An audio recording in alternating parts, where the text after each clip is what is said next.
Hi friends, welcome to Ruba Garden. இன்னைக்கு நம்ம பார்க்க போகிறது ஜூலை மந்த் அப்டேட் தான். எங்களுடைய டெரஸ் கார்டனில் எந்த மாதிரியான மேக்ஓவர் வந்து போயிட்டுருக்கு, அதுக்கப்புறம் என்னுடைய ரெண்டல் ரூமில் நான் எந்தெந்த மாதிரியான செடிகள்லாம் வச்சுருக்கேன், அது எப்படி பிளான் பண்ணி வச்சுருக்கேன் அப்படின்னு சொல்லிட்டு டீட்டெயிலாக இந்த வீடியோ பதிவில் நம்ம பார்க்க போகிறோம். இது வரைக்கும் ரூபா கார்டனை சப்ஸ்கிரைப் பண்ணலையா, சப்ஸ்கிரைப் பண்ணிக்கோங்க. கூடவே உள்ள பெல் பட்டனை கிளிக் பண்ணிக்கோங்க. வாங்க வீடியோக்குள்ளே போகலாம். நம்ம சேனலை ரெகுலராக பார்த்துட்டு இருக்க ஃப்ரெண்ட்ஸ்க்கு வந்து தெரியும், நம்மளோடைய கார்டனில் நிறைய பூச்செடிகள் அதுக்கப்புறம் பழ மரங்கள் தான் இருக்குதுன்னு சொல்லிட்டு. ஸோ இப்போயும் வந்து பார்த்திங்கன்னா அதே தான் வந்து பிளான் பண்ணியிருக்கோம். நாங்கள் எந்த ஒரு எக்ஸ்ட்ராவாக புது செடிகள் வந்து எதுவும் வைக்கலை. பட் வெஜிடபிள்ஸும் வந்து பார்த்திங்கன்னா எங்கள் ஃபேமிலிக்கு எந்த அளவுக்கு தேவையோ அது மட்டும்தான் வந்து வைக்க போகிறோம். இது வரைக்கும் வைக்க ஆரம்பிக்கலை. ஏற்கனவே இருக்க செடிகள் தான் இருக்குது. ஆடிப்பெருக்கு வரும் இல்லையா, அதுக்கப்புறம் தான் வைக்கலாம் அப்படின்னு சொல்லிட்டு பிளான் பண்ணியிருக்கோம். ஸோ நான் லாஸ்ட்டாக வந்து பார்த்திங்கன்னா ஏப்ரல் மந்த் அப்டேட் வந்து கொடுத்துருந்தேன். அப்போ இந்த மாதுளை மரத்தில் வந்து பார்த்திங்கன்னா ஒரு பூக்கள் கூட இல்லாமல் இருந்தது. இப்போ ஜூலையில் வந்து பார்த்திங்கன்னா நிறையா வந்து பூக்கள் இருக்குது. அதே மாதிரி காய்களும் நிறையா வந்து வச்சுருக்கு. ஸோ இது வந்து பார்த்திங்கன்னா லாஸ்ட் இயர் வச்ச கத்திரிக்காய் செடி இன்னும் காய்ப்பு இருந்துகிட்ருக்கு. ஸோ இதே வந்துட்டு ஒரு 2-3 கத்திரிக்காய் செடி இருந்தாலே எங்களுக்கு போதும் எங்களுடைய ஃபேமிலிக்கு. ஸோ நாங்கள் வந்துட்டு ஆடிப்பெருக்குக்கு அதுக்கப்புறமா தான் வந்துட்டு பார்த்திங்கன்னா கத்திரிக்காய், வெண்டைக்காய் இது மாதிரி தான் வைக்க போகிறோம். கொடி வகைகள்லாம் இந்த தடவை நாங்கள் வைக்க போகிறதில்ல. எங்களுக்கு கார்டனில் ஃபுல்லாக வந்து பிளான்ட்ஸ் இருக்கிறதுனால வைக்கிறதுக்கும் வந்து இடம் இல்லை. ஸோ அதெல்லாம் இந்த தடவை அவாய்ட் பண்ணியிருக்கோம். இது வந்து பார்த்திங்கன்னா ராமர் மல்லி. இதை பற்றியான டீட்டெயில் வீடியோ வந்து நான் கொடுத்துருக்கேன். நீங்கள் இது வரைக்கும் செக் பண்ணி பார்க்கலன்னா பாருங்கள். ரொம்ப காய்கறி செடிகள்லாம் வந்து பார்த்திங்கன்னா என்னுடைய வாடகை வீட்டில் வந்து வைக்கலான் இருக்கோம். வாடகை வீட்டில் வந்து பார்த்திங்கன்னா டெரஸில் வந்து இடம் கிடையாது, ஃபுல்லாக ஷெட்டு போட்டிருக்கோம். ஸோ அதனால் நான் கீழே வந்து பின்னாடி தோட்டத்தில் வந்துட்டு பிளான் பண்ணி செடிகள்லாம் வந்து அமைச்சிருக்கேன். அது எப்படி அமைச்சிருக்கேன் அப்படின்னு சொல்லிட்டு லாஸ்ட்டாக நம்ம பார்க்கலாம். இந்த 1 ரோ ஃபுல்லாக வந்து பார்த்திங்கன்னா பூச்செடிகள் தான் இருக்குது. இது வந்து பார்த்திங்கன்னா குண்டு மல்லி, அதுக்கப்புறம் வந்து முள்ளரும்பு, ஒலாந்தை இந்த மாதிரி செடிகள்லாம் இந்த 1 ரோவில் வந்து வச்சுருக்கோம். இது எல்லாமே வந்து பார்த்திங்கன்னா உட்டன் ஸ்டாண்டில் தான் வந்து வச்சுருக்கோம். உட்டன் ஸ்டாண்ட் நாங்கள் வீட்டிலே வந்து ரெடி பண்ணது. அதுக்கப்புறம் இதில் வச்சுருக்க பக்கெட் வந்து பார்த்திங்கன்னா அன்னக்கூடன்னு சொல்லுவோம் இல்லையா, துணி அலசுவோம் இல்லையா, அதுதான் இது. இது வந்து பார்த்திங்கன்னா ஒரு பீஸ் வந்து 100 ரூபா வருது. இது வந்து வெயிட்லெஸ்ஸாக இருக்கும். நம்மளுக்கு வந்துட்டு அந்த அளவுக்கு சீக்கிரத்தில் வீணாக போகாது. அதனால் அந்த மாதிரி மட்டு பிளாஸ்டிக் அப்படின்னு சொல்லுவாங்க பாருங்கள், அதில் வாங்கிட்டோன்னா நம்மளுக்கு லைஃப் வந்து வரும். இதில் என்ன ஒரு பெனிஃபிட் அப்படின்னு சொல்லிட்டு பார்த்தீங்கன்னா, பூச்செடிகளுக்கெலாம் வந்துட்டு நல்லா கிளறி விடுறதுக்கு, அதுக்கப்புறம் வந்து உரங்கள் கொடுக்கறதுக்கெல்லாம் ரொம்பவே ஈஸியாக இருக்கும். செடியும் நல்லா வந்து அடர்த்தியாக வளர்கிறதுக்கு உதவியாக இருக்கும். ஸோ நான் எப்பயுமே வந்து பூச்செடிகள் வந்து பார்த்திங்கன்னா இந்த மாதிரி அன்னக்கூடையில் தான் வைக்கிறது என்னுடைய வழக்கம். காய்கறி செடிகள் மட்டும்தான் வந்து பார்த்திங்கன்னா க்ரோ பேக்கில் வந்து வைக்கிறது. மற்றபடி பூச்செடிகள் அதுக்கப்புறம் மர வகைகள்லாம் வந்து பார்த்திங்கன்னா இந்த மாதிரி அன்னக்கூடையோ இல்லைனா பிளாஸ்டிக் வாளி, பக்கெட் அந்த மாதிரி நாங்கள் வச்சுக்கிறது. சரி, இவ்வளோ நேரம் என்னென்ன செடிகள்லாம் இருக்குது அப்படின்னு சொல்லிட்டு பார்த்தோம். இது ஆல்ரெடி நிறைய தடவை வந்து பார்த்துருக்கோம். ஸோ அதனால தான் நான் வந்து டீட்டெயிலாக காட்டல. இப்போ நாங்கள் எந்த மாதிரி மேக் ஓவர் பண்ண போகிறோம் அப்படின்னு சொல்லிட்டு பார்த்தீங்கன்னா, கடப்பாக்கல் வச்சு பெஞ்ச் மாதிரி வந்து கட்ட போகிறோம். ஸோ அங்கே தான் வந்து பார்த்திங்கன்னா திங்ஸ்லாம் வந்து இறங்கிட்டுருக்கு. இது வந்து பார்த்திங்கன்னா காங்கிரீட் கவர் பிளாக் ஸ்டோன் சொல்லுவாங்க இல்லையா, சிமெண்ட்லேயே வந்துட்டு பெரிய பெரிய ஸ்டோன்ஸ் வந்து வரும். இதோடைய பீஸ் வந்து பார்த்திங்கன்னா 35 ரூபா வருது. அடுத்தது வந்து பார்த்திங்கன்னா கடப்பாக்கல், சிமெண்ட்டு இந்த மாதிரி பொருள்லாம் நாங்கள் வந்து வாங்கியிருந்தோம். கடப்பாக்கல் வந்து பார்த்திங்கன்னா எந்த அளவுக்கு நம்மளுக்கு லென்த்து விர்த்து வேணும் அப்படின்னு சொல்லிட்டு நம்ம சொல்லிட்டோன்னா அதுக்கு தகுந்த மாதிரி கடையிலே வந்து கட் பண்ணி தந்துடுவாங்க. கட் பண்ணி தந்ததை நம்ம வாங்கிட்டு வந்து வச்சுக்க வேண்டியதான். இதை ஆள் வச்சும் செஞ்சுக்கலாம். நாங்கள் வந்து பார்த்திங்கன்னா வீட்டிலையே நாங்களே வந்து ரெடி பண்ணலாம் அப்படின்னு சொல்லிட்டு பிளான் பண்ணியிருக்கோம். நாங்கள் மெட்டீரியல் மட்டும்தான் வாங்கியிருக்கோம். இந்த மெட்டீரியல் மட்டும் வாங்குறதுக்கு வந்து பார்த்திங்கன்னா டோட்டலாக 10,000 ருபீஸ் செலவாச்சு. ஸோ நம்ம ஒன்ஸ் இதை வந்து பண்ணிட்டோன்னா நம்மளுக்கு வந்துட்டு லைஃப் லாங் வந்து இருக்கும். ஸோ அதுக்காக நாங்கள் இந்த மாதிரி பிளான் பண்ணியிருக்கோம். உடன் ஸ்டாண்ட் வந்து பார்த்திங்கன்னா 1.5 இயர்ஸ் தான் வருது. ஆல்ரெடி நாங்கள் இந்த மாதிரி தான் வச்சுருக்கோம். எப்படி வச்சுருக்கோம் அப்படின்னு சொல்லிட்டு நான் வந்து ஒரு ஐடியாக்காக காட்டுறேன் பாருங்கள். ஏன்னா புதுசாக பார்க்குற ஃப்ரெண்ட்ஸ்க்கு வந்துட்டு புரியாது இல்லையா, அதுக்காக நான் வந்து காட்டுறேன். ஸோ இது வந்து பார்த்திங்கன்னா காங்கிரீட் கவர் பிளாக் ஸ்டோன். இதெல்லாம் வந்து பிளாஸ்டிக் ஜாடியில் வந்து அடிப்பக்கமாக வந்துட்டு 3 கல் வந்து ஒட்டி வச்சுருக்கோம். நம்மளுக்கு வந்துட்டு தண்ணி லீக்கேஜஸ் வந்துட்டு ஃப்ரீயாக இருக்கும். அதே மாதிரி டெரஸ் வந்து சீக்கிரமாக காயணுன்றதுக்காக. அதுக்கப்புறம் இந்த மாதிரி உட்டன் ஸ்டாண்டில் வந்துட்டு நிறைய செடிகள்லாம் வந்து வச்சுருக்கோம். க்ரோ பேக்கில் இந்த மாதிரி உட்டன் ஸ்டாண்டில் தான் வந்து வச்சுருந்தோம். இந்த மாதிரி கட்டுறதுனால டெரஸ் வந்துட்டு வெயிட் ஆகாதா, வீடு வந்து தாங்குமா, அதுக்கப்புறம் வந்துட்டு மேலே வந்துட்டு எப்போயாவது வீடு கட்டணுன்னா நம்ம வந்து என்ன பண்ணலாம், அதுக்கப்புறம் வந்து பார்த்திங்கன்னா இதுக்கு பதிலாக வந்துட்டு அயன் ஸ்டாண்டே வந்து யூஸ் பண்ணியிருக்கலாமே அப்படின்லாம் நீங்கள் கேட்பீங்க. அதுக்காக நான் சொல்லிக்கிறேன். அயன் ஸ்டாண்டு வந்து பார்த்திங்கன்னா ஒரு ஸ்டாண்டு வந்து பார்த்திங்கன்னா செய்கிறதுக்கே வந்து 5,000 ருபீஸ் ஆகுது. அதுக்கப்புறம் அந்த க்ரோ பேக் இருக்கு இல்லையா, ரெக்டாங்கிள் க்ரோ பேக் பெருசு, அது வந்து பார்த்திங்கன்னா 600 ருபீஸ் வருது. ஸோ இதெல்லாம் கணக்கு பண்ணும்போது இதுதான் வந்து சீப் அண்ட் பெஸ்ட்டாக இருந்தது. இன்னொன்று வந்து பார்த்திங்கன்னா நம்மளுக்கு வந்துட்டு ஒரு பில்டிங் கட்டுற அளவுக்கு இது வந்து அவ்வளோ வெயிட் வரப்போகிறது கிடையாது. ஸோ அதனால் இந்த மாதிரி ஸ்டாண்ட் நாங்கள் வந்து கட்டியிருக்கோம். ரொம்ப கம்மியான காசுலேயே வந்து பார்த்திங்கன்னா இந்த மாதிரி பெஞ்ச் கட்டிடலாம் அப்படின்னு சொல்லிட்டு முடிவு பண்ணியிருந்தோம்.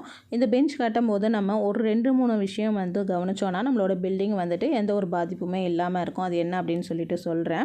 இந்த பெஞ்ச் கட்டுறதுக்கு மொத்தமாக எங்களுக்கு ஆன செலவே வந்து பார்த்திங்கன்னா 10,000லேருந்து ஒரு 12,000 தான் வந்து செலவாயிருக்கும். ஏன்னா நாங்கள் வீட்டிலையே நாங்கள் வந்து கட்டிக்கிட்டோன்றதுனால அதிகப்படியாக வந்து எங்களுக்கு செலவு வந்து ஆகலை.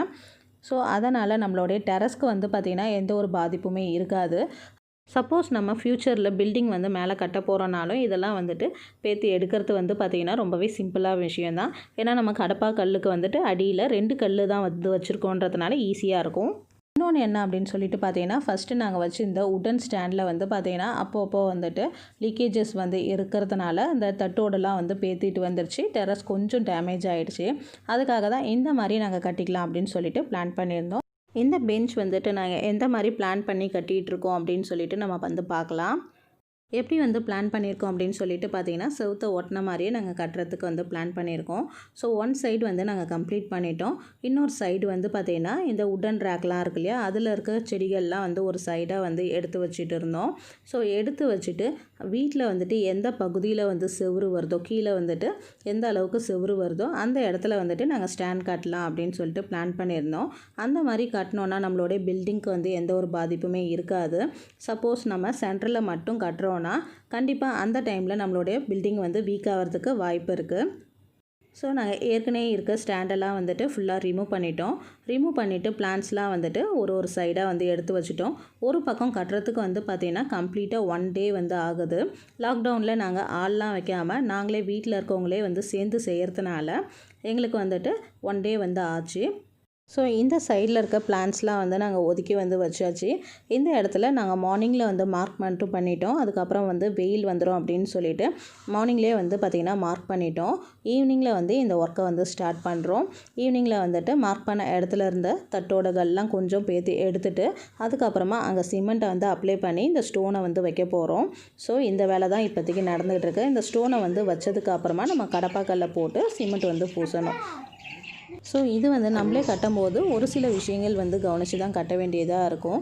என்ன அப்படின்னு சொல்லிட்டு பார்த்திங்கன்னா, நம்ம கரெக்டான லென்த்து தான் வந்து எடுத்துருக்கோமா, அதுக்கப்புறம் நேராக இருக்கா, இந்த மாதிரி ஒரு சில விஷயங்கள் வந்து கவனித்து செய்ய வேண்டியதாக இருக்கும். அதனால் கொஞ்சம் லேட் ஆகும்.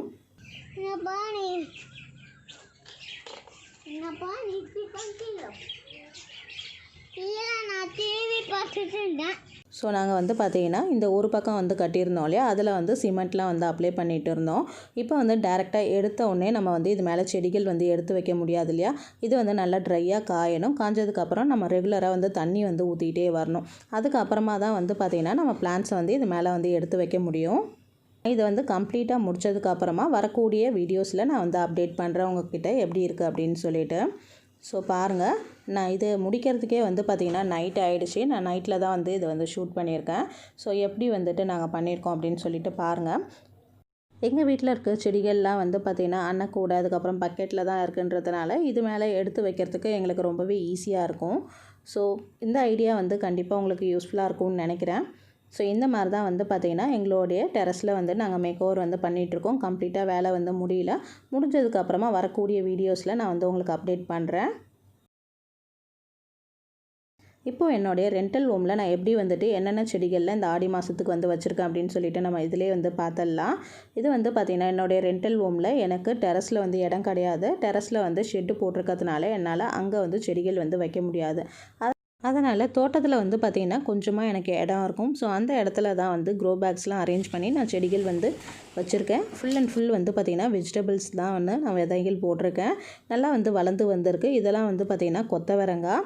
இதுதான் வந்து பார்த்திங்கன்னா போட்டு 3 டேஸில் வளர்ந்து வந்த கிளிப்பிங்ஸ் இது. அதுக்கப்புறம் இது வந்து பார்த்திங்கன்னா செடி முருங்கை வந்துட்டு நான் வீட்டிலேருந்தே வந்துட்டு முருங்கைக்காயிலேருந்து விதைகள் வந்து எடுத்துகிட்டு வந்திருந்தேன். அந்த விதைகள் தான் நான் வந்துட்டு ஜாடிகளில் வந்துட்டு போட்டு விட்டேன். இந்த ஜாடிகள்லாம் வந்து பார்த்திங்கன்னா நான் நாற்று விடுறதுக்காக எடுத்து வச்சுருக்கேன். ஸோ இது எல்லாமே வந்து பார்த்திங்கன்னா மண்கலவை வந்து ரெடி பண்ணி இதில் வந்து போட்டு வச்சுட்டேன். இதில் வந்து 3 டேஸ் கழித்து தான் வந்து இதில் வந்து நான் விதைகள் போட ஆரம்பித்தேன். இந்த மாதிரி க்ரோ பேக்ஸில் தேங்காய் மட்டைகள்லாம் அடுக்கிட்டு நாங்கள் ரெடி பண்ணியிருந்த மண்கலவையெல்லாம் வந்து சேர்த்து 1 வீக் கழித்து நாங்கள் வந்து விதைகள் போட வந்து ஆரம்பித்தோம். ஓரளவு செடிகள்லாம் வந்துட்டு வளர்ந்து வந்துக்கிட்டு இருக்கு. இன்னுமே வந்து பார்த்திங்கன்னா நாங்கள் ஒரு பேட்சாக நாங்கள் வந்து முடிச்சிட்ருக்கோம். கம்ப்ளீட்டாக ஒரே நாளில் எல்லா விதைகளையுமே வந்து நம்மளுக்கு போட்டோன்னா கஷ்டமாக இருக்கும் அப்படின்னு சொல்லிட்டு வாரத்துக்கு கொஞ்சம் கொஞ்சமாக வந்து போட்டுட்ருக்கோம். ஸோ இந்த அளவுக்கு தான் வந்து பார்த்திங்கன்னா நல்லா செடிகள்லாம் வந்து வளர்ந்து வந்திருக்கு. இது வந்து சுரைக்காய், இது வந்து பேய் சுரை, அதுக்கப்புறம் அகத்தியர் கமண்டல சுரைக்காய். ஸோ ஒன்றுமே வந்து பேர் வந்துட்டு தெரியாமல் போயிடும் அப்படின்னு சொல்லிட்டு க்ரோ பேக்லேயே வந்துட்டு பேர் எழுதி வச்சுருக்கேன். இது வந்து பார்த்திங்கன்னா பாட்டில் சுரைக்காய், இது வந்து வெண்டைக்காய், இது வந்து ஜாடிகள் வந்து மாற்றி வைக்கணும், இது வந்து கொத்தவரங்காய்.